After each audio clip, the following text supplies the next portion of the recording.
Hello amazing people, Hazel Bulubisi here. If you're an oldie, welcome back to my channel, and if you're a newbie and you like what you see, make sure to hit the subscribe button.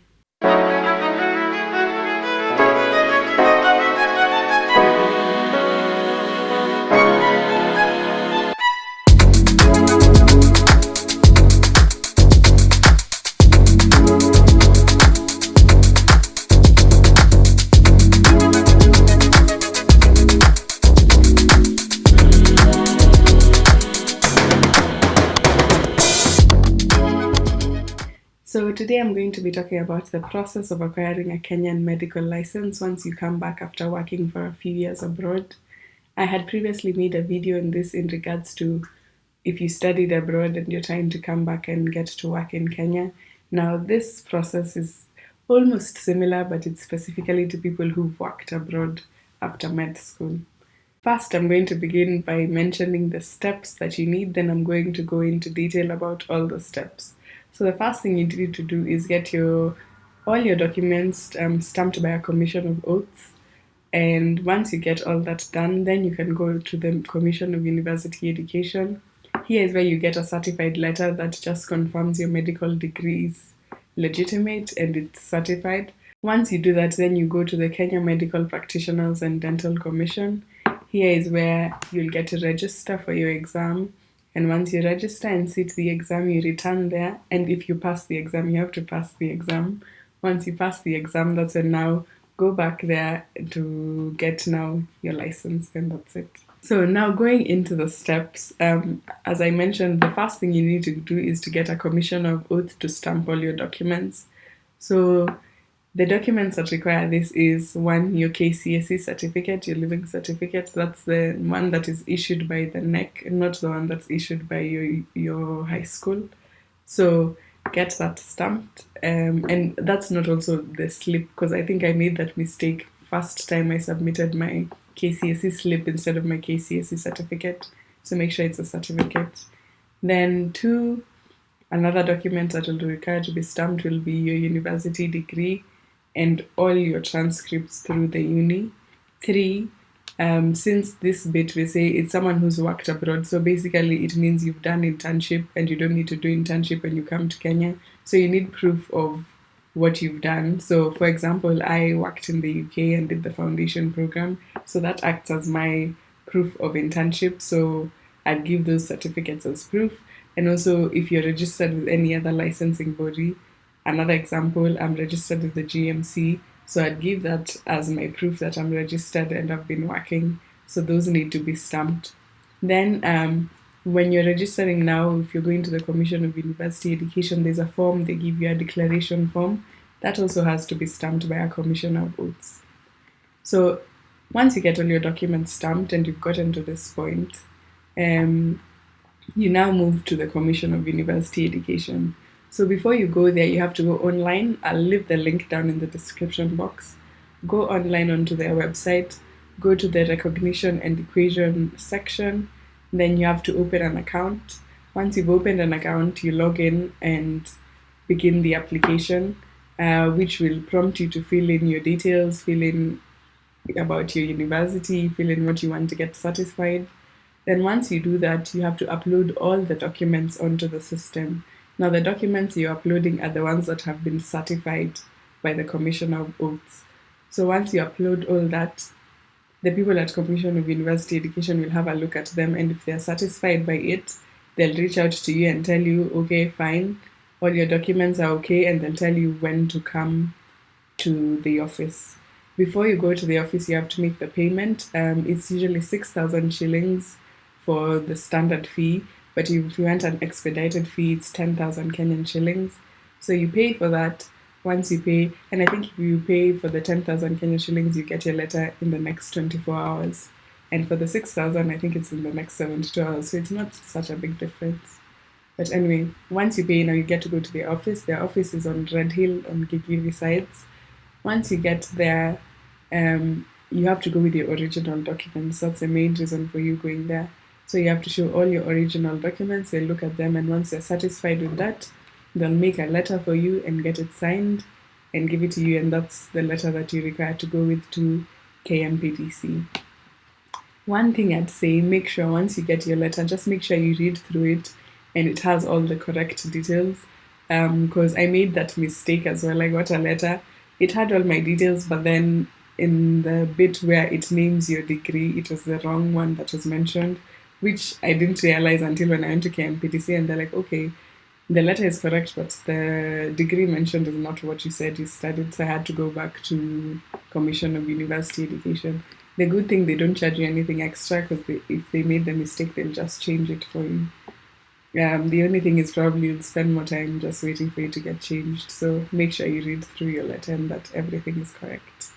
The next step, as I said, is going to Kenya Medical Practitioners and Dentists Commission. Don't make the mistake of going to Kenya Medical Practitioners and Dentist Union. That's something totally different. So make sure it's the commission. Before you go to the commission as well, you have to make sure that you have your ECFMG registration, which is via Epic. If you've been abroad, then you already have this because you needed to do this to get them certified for anything else. But if you've not, you just go to their website, just type in Epic or ECFMG on Google. It'll bring up the link, open it, and you have to sign up and everything. If you already have an account, just log in.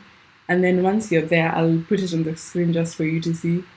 You go to under, I think it's My Credentials. No, My Credentials just shows you what you have. So your med school, your internship, those are your credentials. But then you go to under My Reports. There is where now you request a report. Request to wherever you want to send it to. In this case, it's the Kenya Medical Practitioners and Dentist Board. So request for it to be sent there. Once you know it's been submitted, because it'll tell you once it's submitted, then now you go to KMPDC. When you get to KMPDC, make sure you have your ID because you can't enter the building if you don't have your ID. Then they'll direct you to where to go to the offices. There you'll get someone who will help you register for the exam.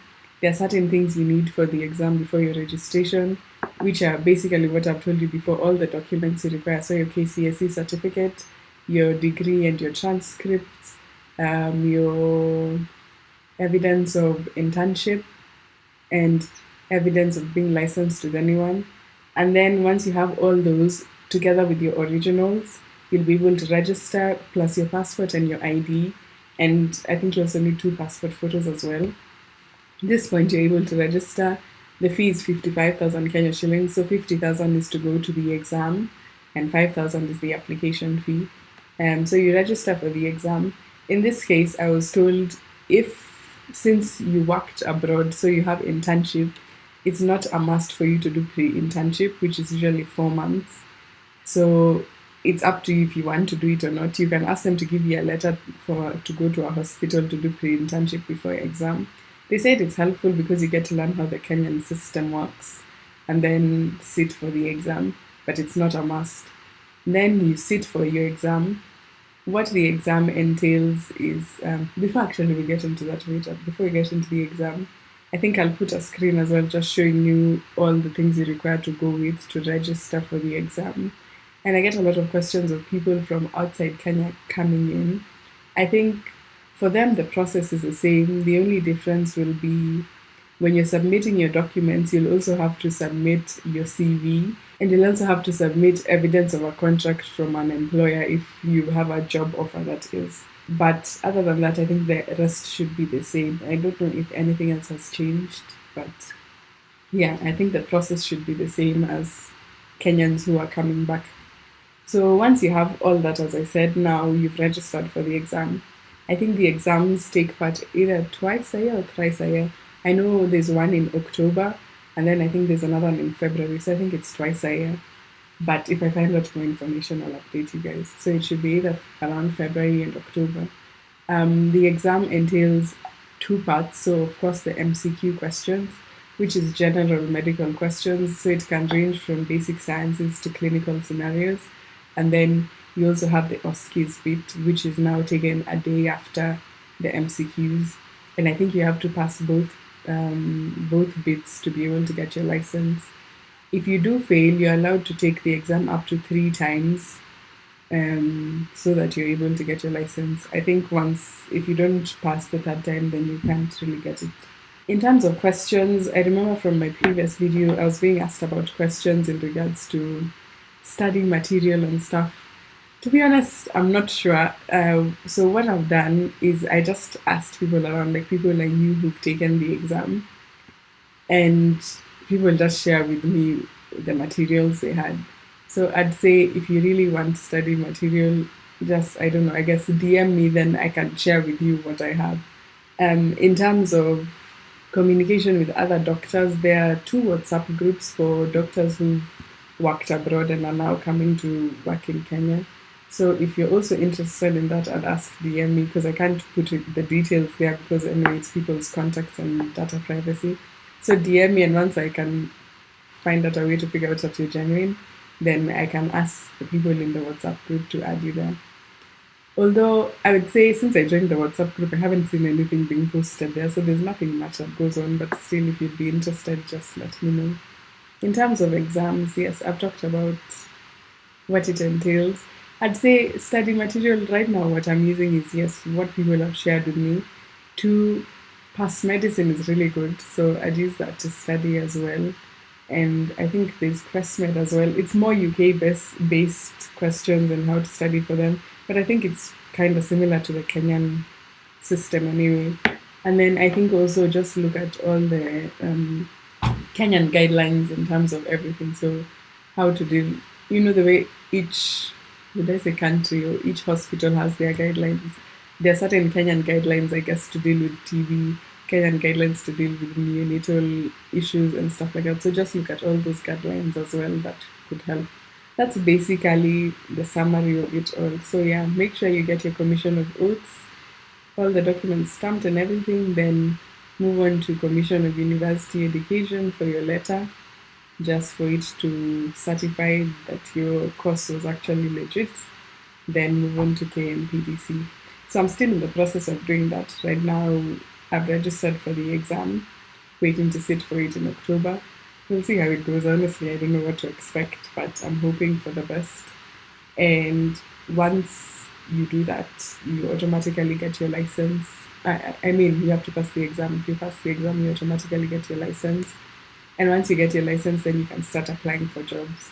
Because as of now, if you don't have a Kenyan license, you can't apply for any jobs. But I remember someone mentioning about getting like a temporary license where they may allow you to do that. And I've not really looked into it, so I can't really say much about it. But yeah, if you are interested in that, maybe you can look it up, or if you know anything about it, you can let us know in the comments. I think that's it. I hope this was helpful for anyone who's trying to move back home, or anyone who's not Kenyan trying to settle into Kenya and get into the medical system here. I wish you all the best, and I hope it all works out for you. Oh, and if you're just a medical student and you want to know the process of coming back to Kenya as a after med school, just before internship, I'll leave the video linked below. That's all for this week, and see you again next week.